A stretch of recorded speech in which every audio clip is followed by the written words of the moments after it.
Эми аль-хадис ас-сани вал 20, 22-нче хадис. عن أبي عبد الله جابر ابن عبد الله الأنصاري رضي الله عنهما أن رجلا سأل رسول الله صلى الله عليه وسلم فقال أرأيت إذا صليت الصلوات المكتوبات وصمت رمضان وأحللت الحلال وحرمت الحرام ولم أزد على ذلك شيئا أأدخل الجنة؟ قال نعم. رواه مسلم. Abu Abdullah Jabir ibn Abdullah Ansari radıyallahu anhu'dan rivayet. Bir kişi Peygamberimiz sallallahu aleyhi ve sellem'den soradı. Aytыңызчы, men farz namazlarda okusam, 5 vaqt namazda okusam, farz namazlarda okusam, Ramazan orozosunu qarmasam, adaldı adal deb, aramdı aram deb bilsem, qaysi bir amalды бұл ушул нерселерге кошпосом, мына ушул нерседен ашырбасам, көбөйтпөсөм, бейишке киреминби dedi. Аллахтын элчиси саллаллаху алейхи ва саллям айтат, ооба дейт. Бұл хадистен білсек болады, исламдың өте жеңіл дин екендігini. Эми бұл хадистин кыскача түшүндүрмөсү. Бұл сахабадан дагы бейишке болгон талапты көрсөк болот. Бұл сахаба бейишке, жаннатка баруу жолунун себептерин издеди. Сахабалар кандай бейишке жетсек экен деген себептерди издешет болчу. Бұл хадис, егер момун мусулман киши уга турган болсо, кубанат, сүйүнөт. Бұл хадис кыска болуусуна карабастан өтө чоң маанини, өтө бир кенен мааниге жакшы суроо. Мына сахабалардын максатыны таза экендигин билсек болот. Мына ошондуктан булардын суроолору, сахабалардын суроолору дайым акырет тууралуу болгон. Азыркы кезде суроолор дүйнө тууралуу болот. Дүйнөгө кандай жетсем болот деген. А сахабалардын суроосу акыреттеги бейишке кандай жетсем болот, тозоктон кандай кутулсам болот деген суроону берет. Азыркы кезде кээ-бирлер алымдар ортосундагы ихтилаф маселелердин суроосун көтөрө берет, бере берет, кайра бере берет. Эми бул сахабалардын негизги максаты болгон. Мына bir сахаба Пайгамбарыбыз саллаллаху алейхи ва салламдын мухтаждыгын орундап койгондо, ошол сахабага Пайгамбарыбыз саллаллаху алейхи ва саллам айтат: "Менден эмне сурайсың?" дейт. Bir Пайгамбарыбыздын мухтаждыгын орундап койгондо, ишке ашырып койгондо, "Менден эмне сурайсың?" дейт. Жанагы сахаба: "Менден сага эмне керек эме? Менден эмне сурайсың?" дейт. Жанагы сахаба бийлик сураган эмес, же акча сураган эмес. Азыркы кезде сооп иштерге да акча сурап калган. Азыркы кезде сооп иштерге да акча сурашып калган. А сахаба бийлик сураган жок, акча сураган жок, дүйнө сураган жок. Эмне сурайсың деди Пайгамбар саллаллаху алейхи ва саллям. Ошондо ал сахаба, жанагы сахаба: "Мен бейиште сиз менен бирге болууну сурайм" деди. Башка нерсени сурарсың деди Пайгамбар саллаллаху алейхи ва саллям. Жанагы сахаба айтты: "Мага ушул керек" деди. "Андай болсо көп сажда кыл" деди. "Көп намаз оку" деди. "Эгер мени менен бейиште бирге болууну кааласаң, сажданы көп кыл, көп жаса, жана көп намаз оку" деди. "Мына ошондо мени менен бейишке бирге болосуң" деди. Пайгамбарыбыз өзү менен бейишке бирге болуунун себебини айтып жатат жана сахабага. Бул өтө бир чоң бир неимат. Жанагы бейиште бирге болуунун себебини айтты. Ошондуктан сахабалар бутунун астын ойлогон эмес, келечекти ойлогон экен. Мына ошондуктан мына ушул нерсени сураган экен. Алардын максаты мына ушул иш болгон, мына ушул нерсе болгон. Эми бул жерде жанагы киши келип, "Мен 5 вакыт намазды окусам, Рамазан айынын орозосун кармасам, жана адалды адал десем, харамды харам десем, жана бул нерселерге эч бир нерсени кошпосом, мен бейишке киреминби" деди. Жанагы Пайгамбарыбыз саллаллаху алейхи ва саллям ошондо ооба деди. Эмне үчүн анда бул жерде зекет айтылынбады? Эмне үчүн ажылык келбеди? Бул алымдарды таң калтырды.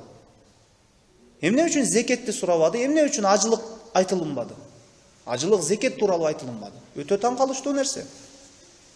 Эмне үчүн дегенде алымдар айтат, жанагы сахаба келгенде пайгамбарыбыз саллаллаху алейхи вассалам көргөндө жанагы сахаба бай сахаба болгон эмес. Зекет байларга фарз, кедей кембагалдарга колунда жок, малы мүлкү зекет өлчөмүнө жетпеген адамдарга фарз эмес зекет. Же жанагы сахаба, же экинчи мааниси бар, же жанагы сахаба өзү кедей болгон, ошон үчүн сураган эмес зекетти. Ошон үчүн же пайгамбарыбыз саллаллаху алейхи вассалам караса жанагы киши зекет бере турган байлардын катарына кирбейт.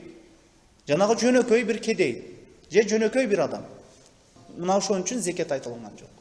Анткени зекет исламдын бир түркүгү. Экинчи ажылык.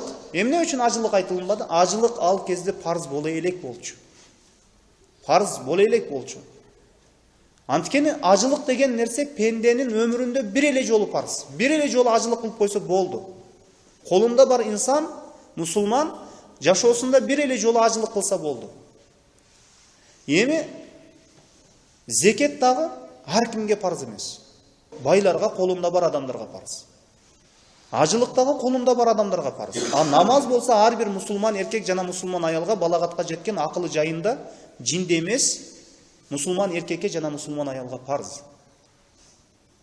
Мына ушул. Эми араайта иза саллайту салаватил мактуба. Мен 5 вакыт намазды окусам. Бул жерде 5 вакыт намаз мына фажир намазы, таңкы намаз, зухур, түштөгү намаз, аср, шамдан алдыңкы намаз, күн бата электеги намаз, ал эми шам намазы күн батып жаткандагы намаз, ал эми түн киргендеги намаз, бул куптан намаз. Мына ушул 5 намаз. Инна салата канат алал муъминина китабан мавquta. Албетте намаз муъмин мусулмандарга өз убагында окуу парз кылынды дейт.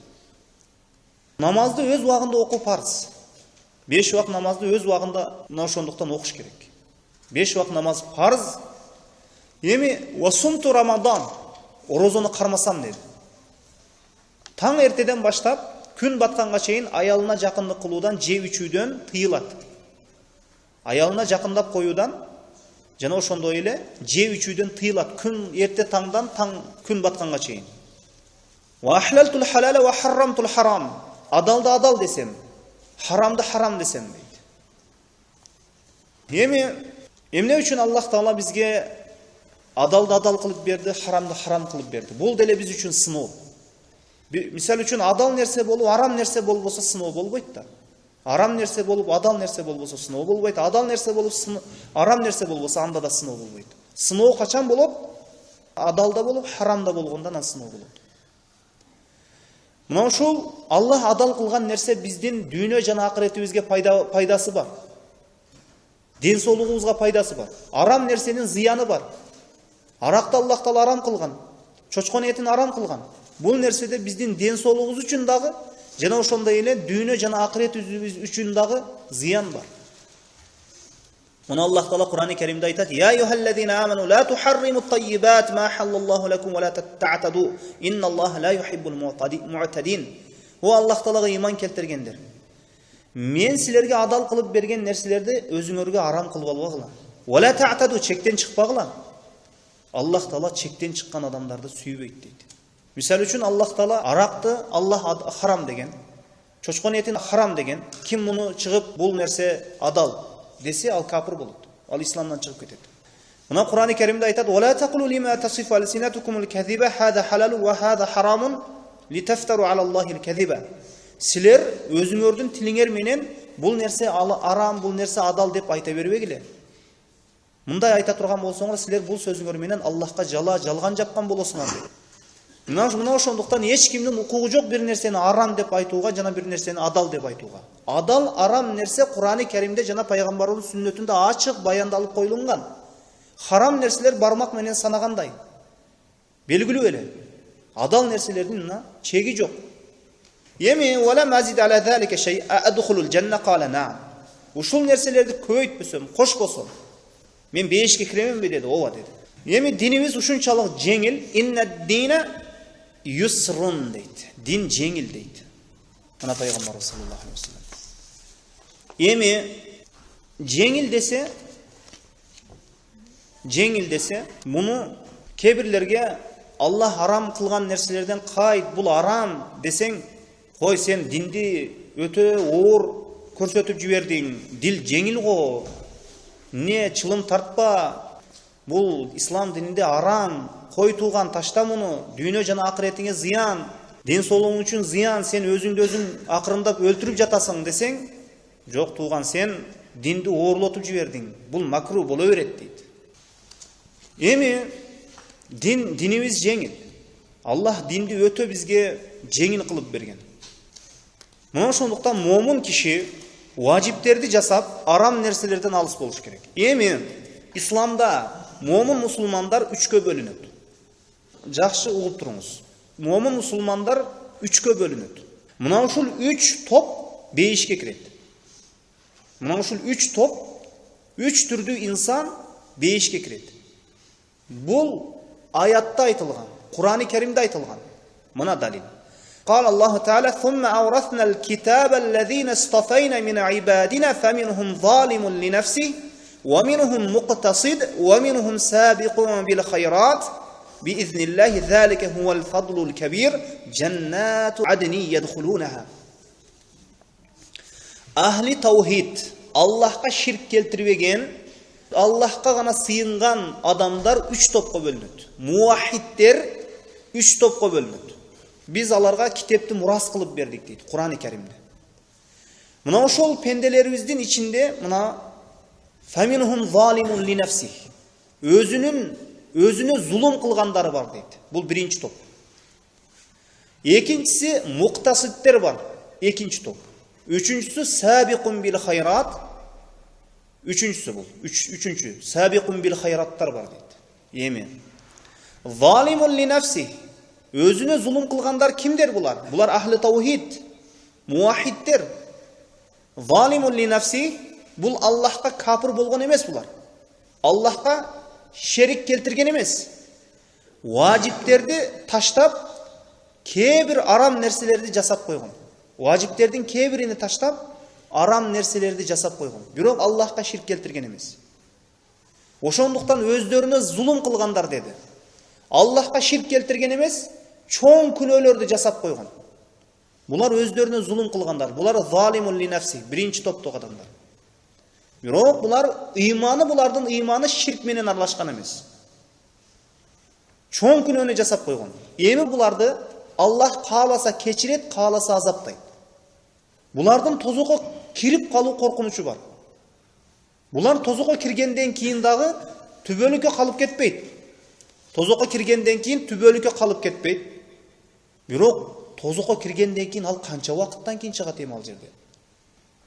Бирок капырлар мушриктерге окшоп тозокто түбөлүк калбайт бул инсан. Не себептен? Анткени бул ширк болбогондугу үчүн мунун ыйманында. Кээ бир арам нерселерди жасаган, важиптерди таштап койгон. Кээ бир важиптерди таштап, арам нерселерди жасап койгон. Залимун ли нефси, өзүнө зулум кылгандар деди. Кааласа Аллах буларды кечирип жиберет. Каалабаса кечирбейт. Белгилүү убакытка чейин тозокто азаптайт, кайра чыгат. Булар залимун ли нефси. Эми тозокко киргенден кийин чыгат экен го дейт, ойлоп калышы мүмкүн кээ бирлер. Жок, тозокко киргенден кийин эми ал жерде канча убакыттан кийин чыгат эми. Аллах билет аны. Эми бул муахид. Бул залимун ли нефси, өзүнө зулум кылган бул инсан муахид, Аллахка ширк келтирбеген инсан. Эми экинчи топ, муктасид. Мол биз окуп жаткан, келип сураган киши муктасидтердин катарына кирет. Муктасид бул важиптерди аткарып, важип Аллах буйрган важип ибадаттарды аткарып, арам нерселерди таштаган. Мисалы үчүн 5 убакыт намазды окуймун деди. Рамазан орозосун кармаймын деди. Жана ошондой эле адалды адал, арамды арам деп айтамын деди. Буга эч бир нерсени кошпойм, ушул нерсе менен чектелемин деди. Важиптерди жасап, арам нерселерден чектелген инсандарды муктасидтер дейт. Булар мубах нерселерди жасап кое берет. Мубахты жасаса эч кандай күнөөкөр болбойт. Бирок буларда нафил ибадаттар жок, мустахабтар жок. Бирок булар важип менен чектелген, арам менен чектелген муктасидтер. Булар бейишке эсепсиз кирет. Булар бейиш ээлери. Мына Жаңағы азыр оқып отқан хадисте араайта ида саллайту салаватил мактубати ва сумту рамадан ва ахлалтул халал ва харрамтул харам. Мен егер де 5 уақыт намазды оқысам, парыз намазды оқысам, ва сумту рамадан оразасын қармасам, адалды адал, харамды харам деп айтсам, мына ушул нерсеге ешбір нәрсе қошпосам, мен бейішке кіремін ме деділер, пайғамбарымыз ооба кіресің деді. Бұл мұқтасид дейді бұларды. Бейішке есепсіз кірішет екен, алымдар айтады. Бирок мұқтасидтер бұлар нафил, мустахабтарды жасаған емес. Эми үчүнчү топ. Эми сабиқун бил хайрат дейді. Бұлар ең жоғарғы даражада. Бұлар важиптерді де жасаған, арамдан да тыйылған, нафил, мустахабтарды жасаған, жана ошондой эле мубахты да жасаған емес.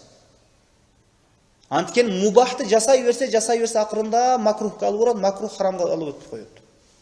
Мубахты өзү жасаса ешқандай күнөө жок, бирок көп жасай берсе алып кетиши мүмкүн. Эми сабиқун бил хайрат, булар важипти да жасаган, арамдан тыйылган, нафил, мустахаб ибадаттар калган эмес. Баарын өз ордунда аткарган. Булар эсепсиз кирет бейишке. Булар ахли таухид үчөө. Экөөсү бейишке эсепсиз кирет, бирөөсү Аллахтын каалоосунда. Аллахтын каалоосунда. Кааласа кечирет, Аллах аларды каалабаса кечирбейт. Кааласа аларды кабырда азапташы мүмкүн, кыямат күнү азапташы мүмкүн, же тозокто азапташы мүмкүн, жана өзүнө зулум кылгандарды. Арамды жасап коюп, жана важиптердин кээ бирин таштап, бирок ширк жасаган эмес. Мына ушул 3 түрдөгү адамдар ахли таухид. Анан бул хадистеги киши муктасидтердин катарына кирет. Анткени важипти аткарып, арам нерседен тыйылды. Мустахаб менен нафил менен аны жасаган жок. Эми бул инсан баласы үчүн коркунучтуу болуп калышы да мүмкүн. Эгерде ал фарыздарды өз ордунда толук аткарбай турган болсо, ал мисал үчүн нафил ибадаттар фарыздарды толуктап кетет. Нафил ибадаттар, мустахаб ибадаттар фарыз толбой калса, кемчилдикке учураса, аны толуктап коет. Мына ошондуктан ошол арам кылган нерселерден толугу менен кайтыш керек. Эми бир сахаба пайгамбарыбыз саллаллаху алейхи вассаламга келип, мени бейишке жакындатып, тозоктон алыстата турган амалдар тууралуу айтсаңыз дегенде, саллаллаху алейхи вассалам мына айтат: Аллахка шерик кошпойсуң дейт. Бул муктасидтер тууралуу көп хадистер келген. Аллахка шерик кошпойсуң, намазды окуйсуң, зекетти бересиң, туугандар менен карым катнашты орундайсың. Жанагы киши кеткенден кийин пайгамбарыбыз саллаллаху алейхи вассалам бул киши эгер мен айткан нерселерди орундаса бейишке кирет дейт. Жана дагы бир сахаба келип, о Аллахтын элчиси, мага бейишке алып бара турган амалды көрсөтүңүз дейт. Аллахтын өзүнө гана сыйынасың, намазды орундайсың, зекетти бересиң, Рамазан оразасын кармайсың дейт. Жанагы сахаба айтат, ушуга кошпоймун дагы, ушуга ушундан азайтпаймын дагы дегени да. Эгер динге бир нерсени кошуп койсо бидаат болуп калат, алып таштаса бидаат болуп калат. Жанагы сахаба кеткенден кийин бейишке кире турган инсанды көрө турган болсоңор ушул сахабаны карагыла деген. Бул муктасидтерге важип менен мындайча айтканда чектелип атат. Арамды таштап важиптер менен чектелип атат. Эми эмне үчүн бул жерде ажылык сурабады десе, ажылык али парыз боло элек болчу. Эми бир тарабынан айта турган болсок, бул жакшылыктар менен чектелип калуу жакшы эмес бул. Анткени бейишке башка бир тараптан тосуп кое турган жолдор болуп калышы мүмкүн. Башка себептер болуп калышы мүмкүн. Анан мына бир сахаба келип, о Аллахтын элчиси, мен сиздин Аллахтын элчиси экендигиңизге ыйман келтирдим де, намазды окуймун деди, оразаны кармаймын деп айтты. Жана пайгамбарыбыз саллаллаху алейхи вассалам, ким мен ушуну жасай турган болсо анда деди, ал пайгамбарлар менен, сыддыктар менен жана шахидтер менен бирге болот деди. Пайгамбардын чыныгы пайгамбар экендигине ыйман келтирсе, намазды окуса, зекетти берсе, Рамазан айын оразасын кармаса, бул сыддыктар, шахидтер менен бирге болот деди. Эми дагы башка бир сөздүн акырында дагы айтып койгон. Бир шарт коюп койгон. Ата-энесинин каргышына калбаган болсо деп койду. Ата-энесинин каргышына, ата-энесинин капалантып, ата-энесинин каргышына калбаган болсо деп койду сөздүн акырында. пайгамбарлар менен, шахидтер менен, сыддыктар менен бирге болот, бирок ата-энесинин каргышына калбаган болсо деди. Ушундай шарт кылып койду сөздүн акырында. Мына кээ бир адамдар намаз окуйт, бирок арак ичпейт. Бирок өзү арак ичпейт дагы, анан башкалар куюп берет. Пайгамбарыбыз саллаллаху алейхи вассалам 10 адамды каргыштаган, мына ошол бирөөсү ушул арак ичкендер. Мына ошондуктан мисал үчүн бир адам намаз окуйт, мисал үчүн ибадаттарды жасайт, 5 нерсе менен чектелип калуусу мүмкүн. Мисал үчүн намазды окуйт, Аллахтын бир экендигине ыйман келтирет, намазды окуйт, резекетти берет, важиптер менен чектелет. Бирок өзү арамды жасабайт. Бирок бирөө келип кичине куюу бер мага десе, барып арак алып берип коет, же чылым, сигарет алып берип коет. Бул ошону менен күнөөдө тең шерик. Эми жардам бербей калат. Ал арамдан тыйылуучу эмес. Ал эми чыныгы муктасиптердин катарына кирбей калат. Эми мисал үчүн ла илаха иллаллах Мухаммадур Расулуллах деп айтса, пайгамбарыбыз саллаллаху алейхи вассалам бейишке кирет деген. Ким ла илаха иллаллах сөзү, акыркы сөзү ла илаха иллаллах Мухаммадур Расулуллах болсо, ал бейишке кирет деген. Ким ла илаха иллаллах Мухаммадур Расулуллах деп айтса, ага тозок от арам болот деген. Эми бирок ла илаха иллаллах Мухаммадур Расулуллах деп айтып койсо эле бейишке кирип калабы? Вахиб ибн Мунаббих деген кишиден сурайт да. Ла илаха иллаллах бейиштин ачкычыбы деп айтат. Ооба дейт, бейиштин ачкычы.